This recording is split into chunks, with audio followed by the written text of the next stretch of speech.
시간의 즐거움 TVN 인사이트.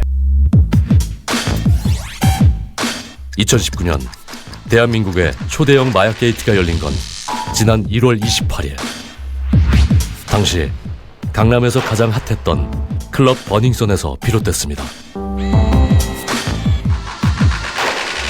클럽에서 20대 손님이 보안 요원들에게 집단 폭행을 당했습니다. 맞는 사람은 손님인 29살 김상교 씨였습니다. 시작은 폭행 사건이었지만 CCTV 영상 속 비틀거리는 여성의 모습에서 마약 의혹이 불거졌고, 한 달 뒤 버닝썬 대표의 모발에서 마약 성분 검출, 클럽 직원이었던 중국인까지 마약 유통 혐의를 받으며 판도라의 상자가 열렸습니다. 마약 투약과 유통 의혹에 대해선 지금까지 모두 10여 명이 입건됐습니다. 이문영 기자입니다. 경찰이 오늘 황하나 씨를 상습 마약 투약 혐의로 사회적으로 무리를 일으켜서 정말 죄송합니다.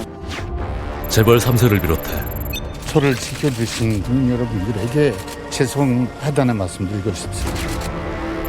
방송인 로버트 할리와 래퍼 쿠시, 가수 겸 배우 박유천 사태에 이어 여전히 수많은 의혹을 낳고 있는 최악의 마약 사태. 호기심으로 쉽게 접하는 곳 중 하나로 알려진 클럽.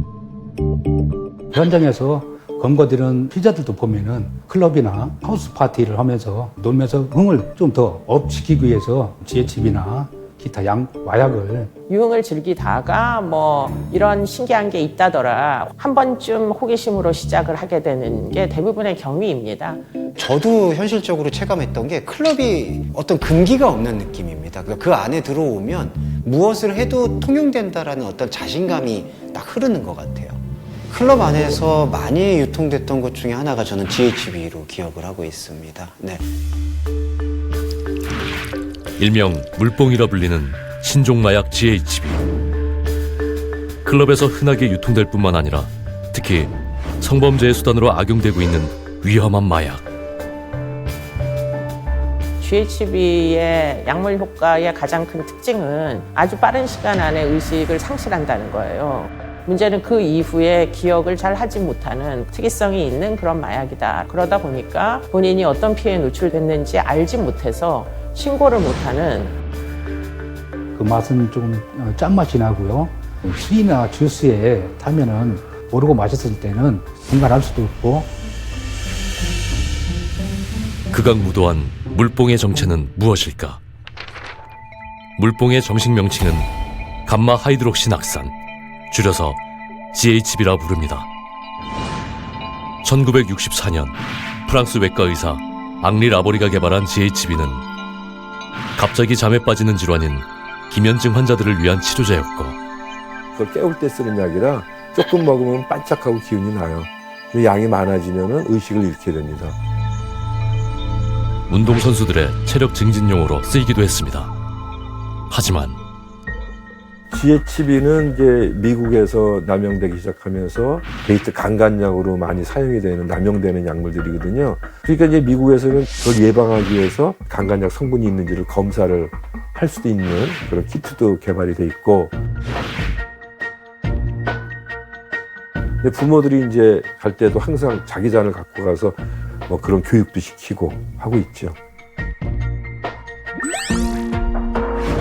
GHB는 미국에서 가장 엄격히 통제하는 약물 중의 하나로 소지만 해도 캘리포니아주의 경우 최소 9년, 텍사스주의 경우엔 최소 20년의 징역이 내려집니다.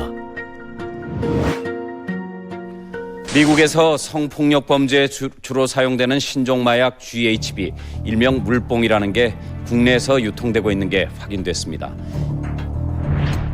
GHB가 우리나라에 처음 등장한 건 1998년. 한 남성이 미군을 통해 밀매하려다 적발되면서 수면 위로 떠올랐고, 물뽕 용어 역시 당시 이 사건을 수사한 검사가 처음 칭한 것이 시초가 됐습니다. 그로부터 3년 뒤인 2001년, 마약류로 분류됐지만 여전히 구하고자 하면 비교적 손쉽게 구할 수 있다는 GHB. 2010년대에는 화학과 교수가 자기 연구실에서 GHB 320g을 만들어서 판매하려다 적발된 사례도 있어가지고요. 그 당시에 큰 충격이 좀 있었습니다. 강간 약물로 굉장히 젊은 층 사이에서 유행을 하게 됐고, 최근에 특히 이제 클럽 중심으로 해서 굉장히 번성하고 있다.